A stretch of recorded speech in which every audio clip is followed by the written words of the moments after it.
Hello बच्चों, आज की कक्षा में आप सभी का बहुत स्वागत है।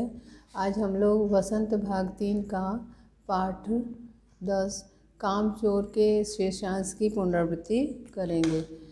अभी आपको संक्षेप में बता देती हूँ, जितना हम लोगों ने पिछली कक्षा में पढ़ा है उसमें लेखक ने अपनी इस कहानी के माध्यम से ये शिक्षा देने की कोशिश की है कि घर में छोटे बड़े जितने भी सदस्य हैं सभी को अपनी अपनी क्षमता के अनुसार कार्य करना चाहिए। ख़ास तौर से बच्चों को हमें बचपन से ही आदत लगानी चाहिए, आदत डालनी चाहिए बच्चों के अंदर कि वे अपनी क्षमता और योग्यता के अनुसार कार्य करें। इस पाठ में छोटे बच्चे कुछ भी काम नहीं करते हैं, तो एक दिन माता पिता के बीच बहस छिड़ी और पिता ने निर्णय लिया कि अब इनको काम करवाना पड़ेगा और नौकरों को हटा दिया गया और उसके पश्चात बच्चों से कहा गया कि तुम्हें काम करना है और तुम अपने सारे कार्य तुम लोग करोगे और उसके बदले में तुम्हें वेतन मिलेगा।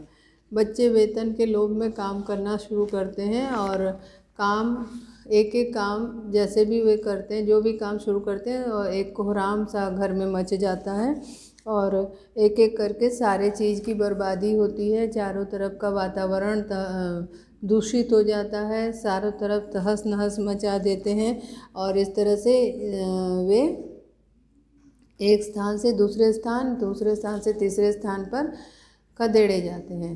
अब तक हम लोगों ने पढ़ा कि बच्चों ने कमरा साफ करना चाहा तो उसमें दरी में धूल पड़ी थी, धूल उड़ाना शुरू किया, उसके बाद उसमें पानी डाल के झाड़ने में सब कीचड़ कीचड़ हो गया। फिर उसके बाद पेड़ों में पानी डालने गए, वहाँ बर्तन लेके लड़ाई झगड़ा आपस में शुरू हो गई उनके, और उसके पश्चात जो है वहाँ भी काम नहीं बना। फिर आंगन में झाड़ू लगाने के लिए गए तो आंगन में झाड़ू एक ही थी और लगाने वाले कई, तो झाड़ू लेकर के भी आपस में छीना झपटी होने लगी, जिससे कि झाड़ू के एक एक सीख अलग हो गए।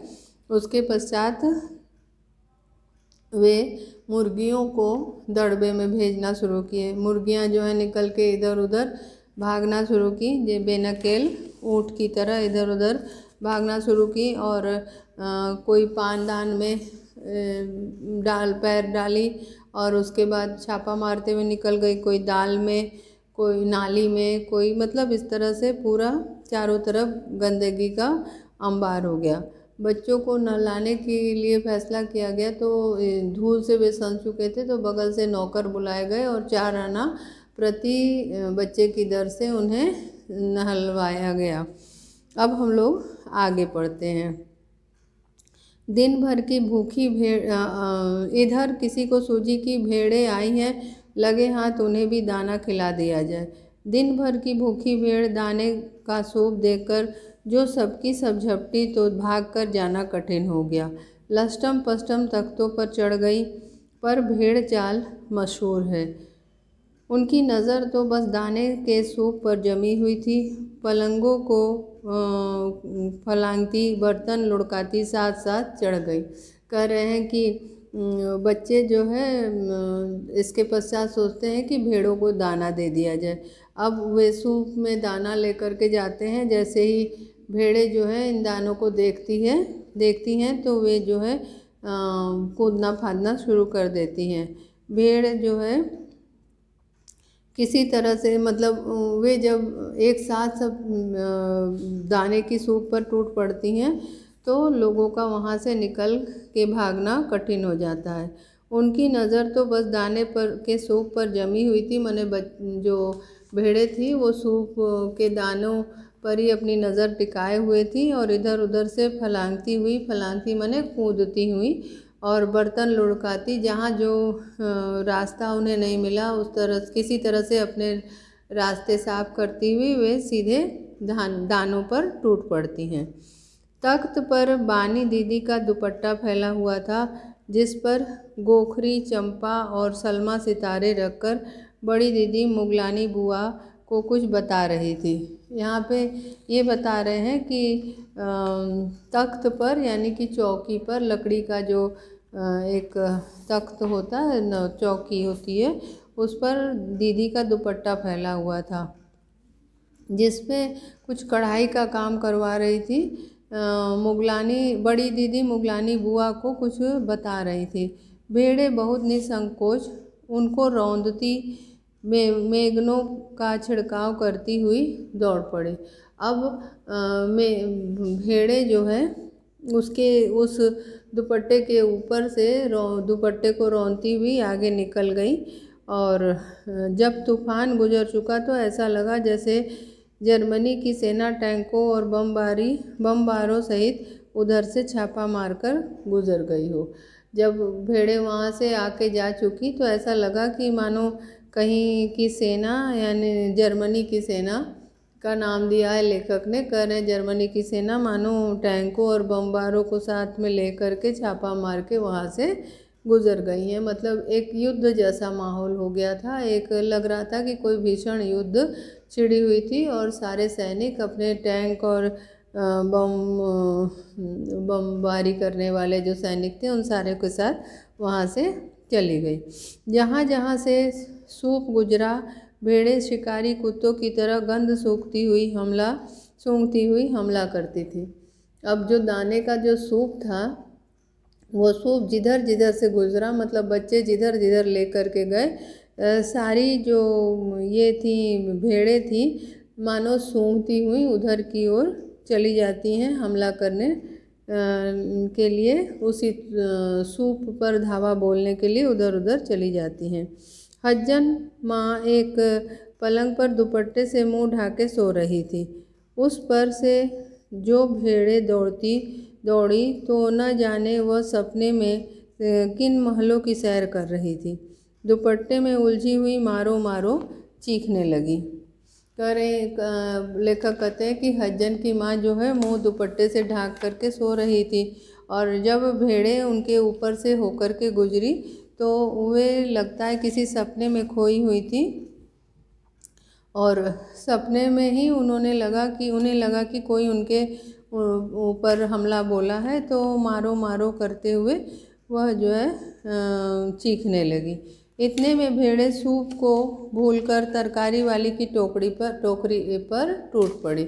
अब भेड़ें जो है सूप छोड़ करके सब्जी वाली आती है, उस सब्जी वाली की टोकरी पर कूद पड़ती हैं, और मतलब कि उनको कुछ खाने के लिए चाहिए था, तो वे सब्जी वाली की टोकरी पर टूट पड़ती हैं। वह दालान में बैठी मटर की फलियां तोल तोल कर रसोइये को दे रही थी। जो सब्जी वाली थी वह क्या कर रही थी, सब्जी बेचने आई थी, तो दालान यानी कि बड़ा सा बरामदा, वहाँ पर बैठी हुई वह जो है दालान में बैठी हुई तौल तौल कर जो सब्जी मतलब रसोइये को मटर तौल तौल कर दे रही थी। वह अपनी तरकारी का बचाव करने के लिए सीना तान कर उठ गई। आपने कभी भेड़ों को मारा होगा तो अच्छी तरह देखा होगा कि बस ऐसा लगता है जैसे रुई के तकिए को कूट रहे हैं। अब लेखक ये बताते हैं कि वह जो सब्जी वाली थी अपने सब्जी का बचाव करने के लिए उठ के खड़ी हो गई, परंतु और वह जो है भेड़ों को मारने लगती है, परंतु लेखक यहाँ पे ये बता रहे हैं कि भेड़ों को मारने से उनका उस पर कोई प्रभाव नहीं पड़ता है, क्योंकि उसके बदन में इतने रोए होते हैं, ऐसा लगता है कि जैसे रुई को धुना जा रहा है। भेड़ को चोट ही नहीं लगती, बिल्कुल वह यह समझकर कि आप उससे मजाक कर रहे हैं, और भेड़ को चूँकि चोट नहीं लगती तो इसीलिए वह इस प्रकार से खड़ा रहता है, इस प्रकार से मार खाती रहती हैं जैसे मानो कि आप उसके साथ मजाक कर रहे हो, क्योंकि इतने रोए होते हैं ना, रोए होने के कारण वो जो है उनके बदन में चोट जरा भी नहीं लगती है।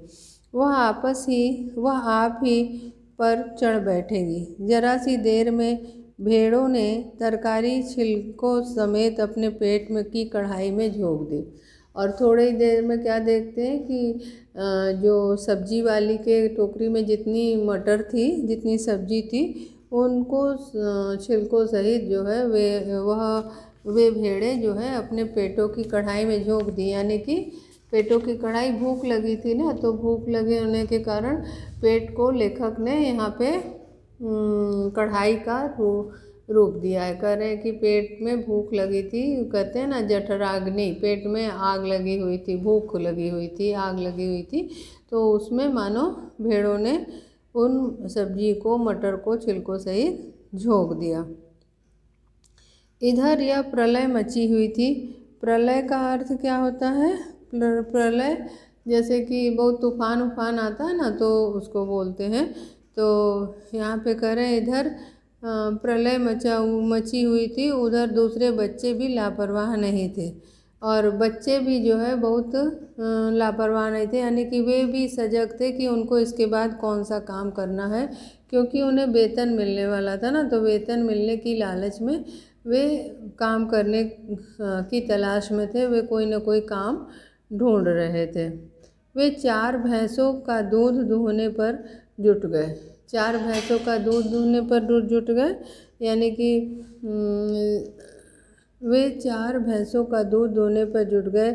वे भैंस का जो है दूध दूहने, मतलब अब सारा काम इधर से ख़त्म हुआ, तो वे जो है भैंसों का दूध दूहने की उन्होंने निश्चय की। धुली बेधुली, धुली बेधुली, बेधुली का अर्थ होता है बिना धुली। बेधुली, बेधुली शब्द में बे उपसर्ग है और धुली शब्द है। बेधुली, ये बे मने बिना और धुली मने धोई हुई। बिना धोई हुई बाल्टी लेकर 8 हाथ 4 थनों पर पिल पड़े। 8 हाथ यानी 4 बच्चे थे, 4 बच्चे के 2-2 हाथ, यानी 8 हाथ 4 थनों पर पिल पड़े। 4 थनों पर, एक गाय के 4 थन थी और 8 हाथ था 4 बच्चों के, तो 8 हाथ लेकर के एक भैंस के थन पर एकदम उन्होंने, जैसे कि एक साथ ही किसी कार्य में लग जाने को कहते हैं कि पिल पड़े। तो वे कह रहे हैं, लेखक कह रहे हैं कि एक साथ 4 बच्चे अपने 8 हाथों से भैंस के थन को खींचना शुरू किए, यानी कि दूध दूहने के लिए, दूध धोने का काम अब उन्होंने निश्चय किया था। तो भैंस जो एकदम जैसे चारों पैर जोड़कर उठी और बाल्टी को लात मारकर दूर जा खड़ी हुई। अब भैंस जो है इन 4 बच्चों को एक साथ उसी के थन के ऊपर एक साथ सारे बच्चों के आ जाने के कारण, मतलब दूध दूहने की चेष्टा करने के कारण भैंस जो है एकदम घबरा गई, और भैंस घबरा करके वो अचानक से उठी और मानो बाल्टी को लात मारते हुए आगे की ओर जाके खड़ी हो गई। तय हुआ कि भैंस की अगाड़ी पिछाड़ी बांध दी जाए। अगाड़ी का अर्थ है आगे वाली। अगाड़ी का अर्थ है आगे की टांग। आगे की ये टांग को अगाड़ी कहा गया है, और पिछाड़ी यानी पीछे की टांग। पिछाड़ी का अर्थ है पीछे की, और ये है टांग। ठीक है, तो आगे की टांग और पीछे की टांग दोनों ये लोगों ने, बच्चों ने सोचा कि बांध दिया जाए, और फिर काबू में लाकर दूध दूह लेंगे। काबू यानी कि नियंत्रण। काबू का अर्थ होगा नियंत्रण। काबू यानी कि नियंत्रण। तो काबू में लाकर, जैसे उन्होंने कहा कि सोचा कि उसको किसी भी तरह से अपने नियंत्रण में ले आए और ला करके दूध दूह लिया जाए, मतलब भैंस की दूध जो है निकाली जाए, भैंस की दूध दूह ली जाए। बस झूले की रस्सी उतारकर भैंस के पैर बांध दिए। अब चूँकि भैंस बर्तन पे, बाल्टी पे लात मारकर आगे चली गई थी, तो इन्होंने निश्चय किया कि भैंस के आगे की पैर और भैंस के पीछे की पैर को बांध दिया जाए, और बांध करके उसका दूध दुहा जाए।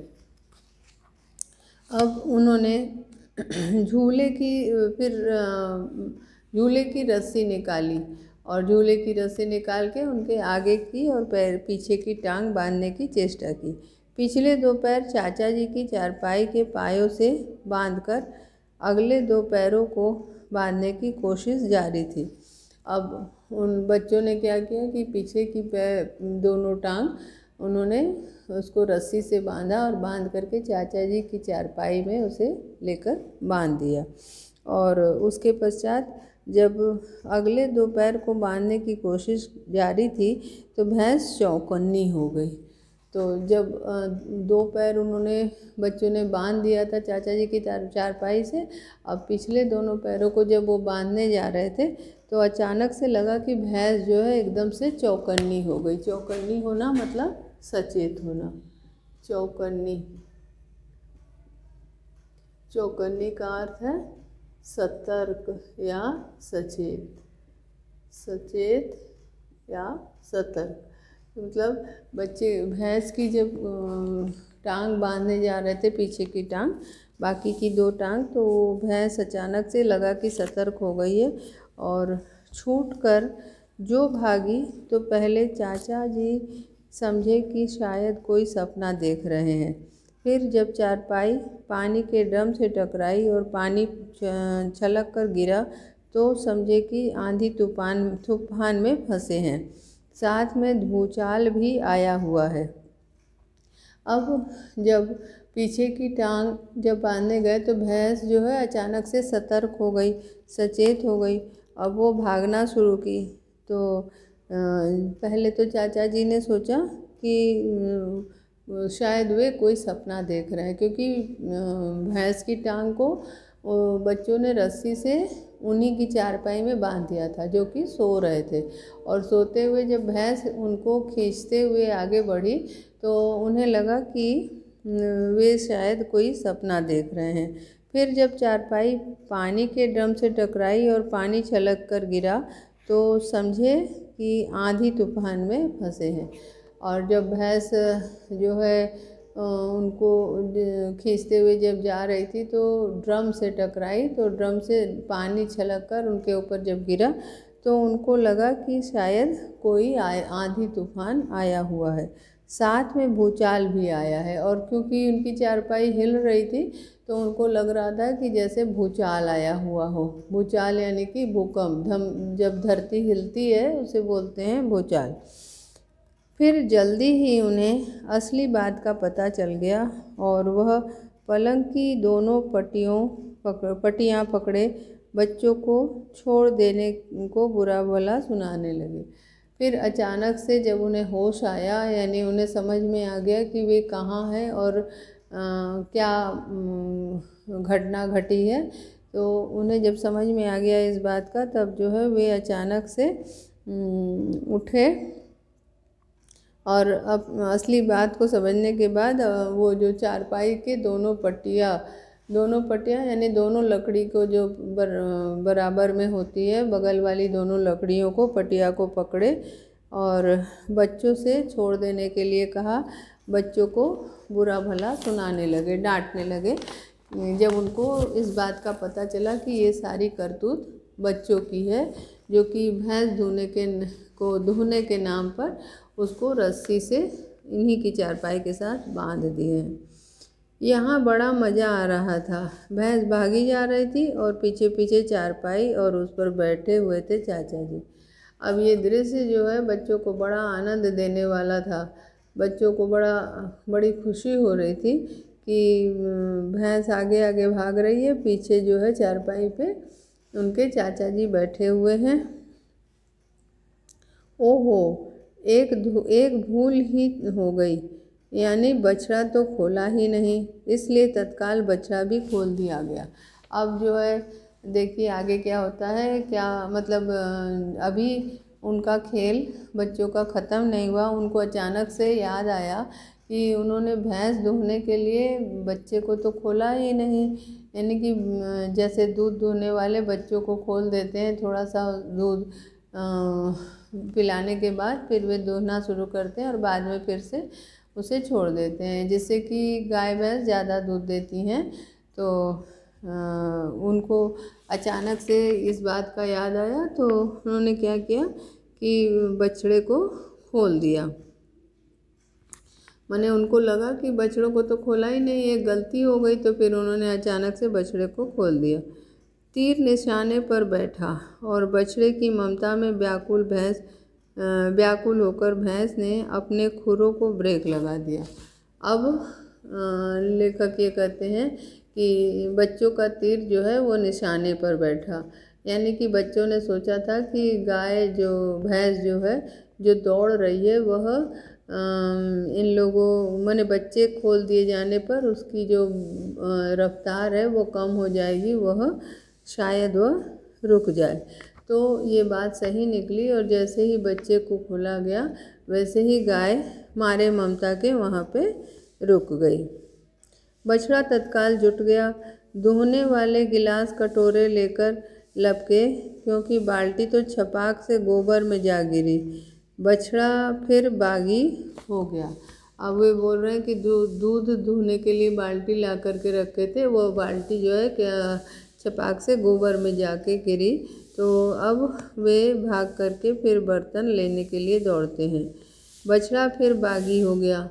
अब जब ऐसा था तो बछड़ा जो है बागी यानी कि विद्रोही। बागी का अर्थ क्या होता है? विद्रोही, यानी कि विद्रोह करने लगा। बागी का अर्थ है विद्रोही। बच्चा जो है वह विद्रोही हो गया, यानी कि उसे बहुत देर बाद मतलब दूध मिली थी, तो वह जो है उसी को पीने की तलाश में था, इसीलिए वह जो है तुरंत विरोध करने लगा। अब ये कहते हैं कि कुछ दूध जमीन पर और कुछ कपड़ों पर गिरा, 2-4 धारें गिलास कटोरे पर भी पड़ गई, बाकी बछड़ा पी गया। यह सब कुछ ही मिनट के 3/4 में से हो गया।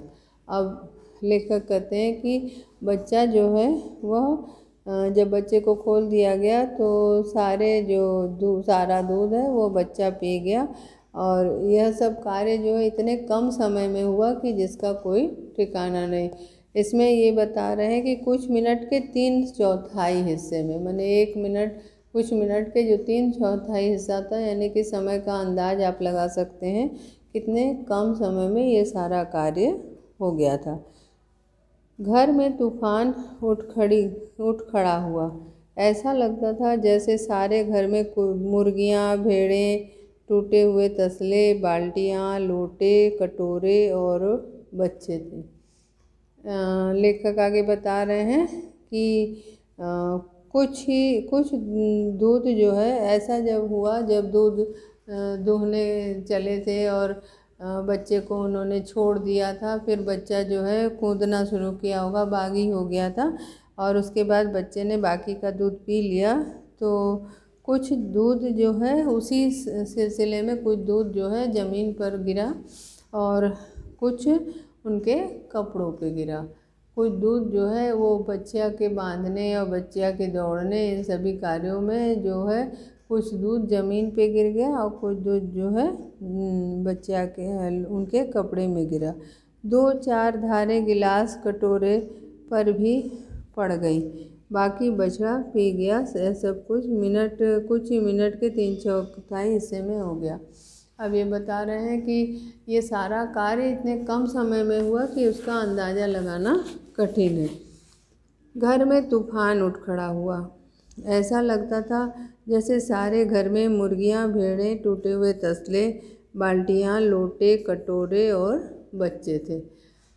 अब इस समय जो है घर का माहौल कैसा हो गया था? एकदम तूफान आने जैसा हो गया था। ऐसा प्रतीत हो रहा था कि घर में कोई तूफान आया हुआ हो।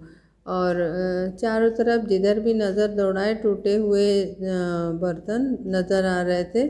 टूटे हुए बर्तन यत्र तत्र बिखरे हुए थे, माने चारों ओर टूटे हुए बर्तन ही दिखाई दे रहे थे।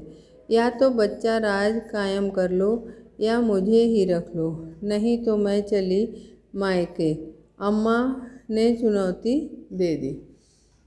अब लेखक कहते हैं कि माता जी जो है, बच्चों की जो माँ है, वो बहुत परेशान हो गई थी और उन्होंने ये निश्चय किया और कहा पिता से कि या तो बच्चा राज ही कायम कर लो या हमें ही मुक्ति दे दो कि मैं अपने मायके चली जाऊं, मुझसे अब यहाँ का काम नहीं होता है। और अब्बा ने सबको कतार में खड़ा करके पूरी बटालियन का कोर्ट मार्शल कर दिया। कतार यानी कि पंक्ति।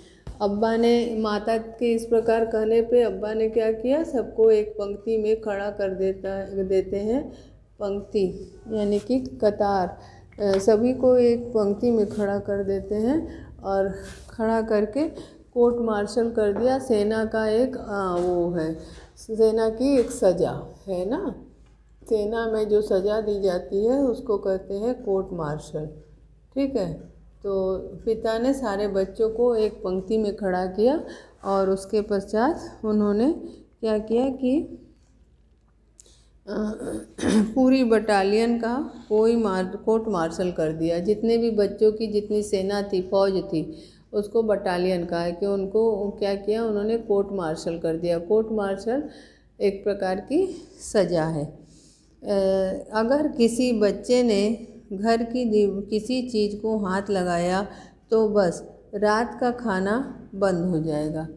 और कोर्ट मार्शल क्या किया, मैंने एक फरमान जारी किया, एक आदेश जारी किया। वह आदेश क्या था कि यदि कोई भी बच्चा किसी भी चीज़ को हाथ लगाएगा तो क्या किया जाएगा, उनका रात का खाना वहीं बंद कर दिया जाएगा। ये पिता ने आदेश दिया। और इसके पश्चात क्या हुआ कि ये लीजिए, इन्हें किसी करवट शांति नहीं। हम लोगों ने भी निश्चय कर लिया कि अब चाहे कुछ भी हो जाए, हिलकर पानी भी नहीं पिएंगे। ठीक है, तो यहाँ पे बच्चों ने क्या कहा, बच्चों ने आपस में कहा कि इन्हें किसी करवट शांति नहीं है, इनको किसी करवट शांति नहीं है, यानी कि ये माता पिता जो है वे किसी भी हाल में उन्हें मुक्त नहीं छोड़ेंगे। काम करो तो भी बुराई और ना करो तो भी बुराई। तो हम लोगों ने निश्चय किया कि अब हम चाहे कुछ भी हो जाए, हिलकर पानी भी नहीं पिएंगे। और उसके इतना कोहराम मचाने के बाद जब पिता ने कहा कि अब उन्हें रात का भोजन नहीं मिलेगा, तो उन्होंने भी निश्चय कर लिया कि आज अब कुछ भी हो जाए वे हिलकर पानी भी नहीं लेंगे, हिलकर पानी भी नहीं पिएंगे। अब इस पाठ के माध्यम से लेखक ये शिक्षा देते हैं कि हमें ऐसा कार्य नहीं करना चाहिए, हमें अपनी क्षमता के अनुसार घर का कार्य करते रहना चाहिए और यह कार्य बचपन से सिखाया जाना चाहिए, जिससे कि बच्चों के अंदर एक अच्छी प्रवृत्ति पैदा हो। अब हम लोग कुछ प्रश्न के माध्यम से इस पाठ की पुनरावृत्ति करेंगे। लेखक व पाठ का नाम क्या है? लेखक का नाम है इस्मत चुगताई और पाठ का नाम है कामचोर। वाद विवाद किसके बीच हुआ?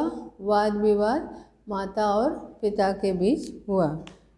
बच्चों को क्या माना जाता है? बच्चों को क्या माना जाता है? बच्चों को ईमानदार माना जाता है। बच्चों को क्या माना जाता रहा? पाठ में बच्चों को कामचोर माना जाता रहा। बच्चों ने क्या निर्णय लिया?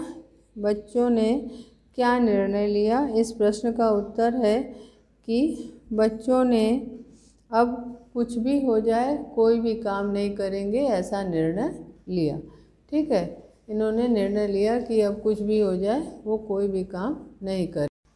अगला प्रश्न है कि बच्चों वाद विवाद में कौन सा समास है? अगला है प्रश्न कि वाद विवाद में कौन सा समास है? वाद और विवाद, इसमें और शब्द लुप्त है, तो यहाँ द्वंद्व समास है। जहाँ पे दोनों पदों के बीच और शब्द का लोप रहता है, वहाँ पे कौन सा समास होता है? वहाँ पे द्वंद्व समास होता है। कौन नल पर टूट पड़े, ये प्रश्न है। इस प्रश्न का उत्तर है कि बच्चे नल पर टूट पड़े। दूसरा प्रश्न है, नल का पानी बर्तन में क्यों नहीं जा रहा था? क्योंकि सभी बच्चे एक के बर्तन के ऊपर अपना बर्तन लगाए हुए थे और वहाँ भी सब लड़ाई झगड़ा कर रहे थे, इसीलिए बर्तन जरा भी पानी नहीं जा रहा था। नल का पानी बच्चों ने नल के पास किस हथियार बनाया? बच्चों ने नल के पास बर्तनों को हथियार बनाया। बच्चों को किस दर के हिसाब से नहलाए गए? ये प्रश्न है। बच्चों को 4 आने प्रति बच्चे के दर से नहलाया गया। आज बस इतना ही, शेष अगली कक्षा में पढ़ेंगे। धन्यवाद।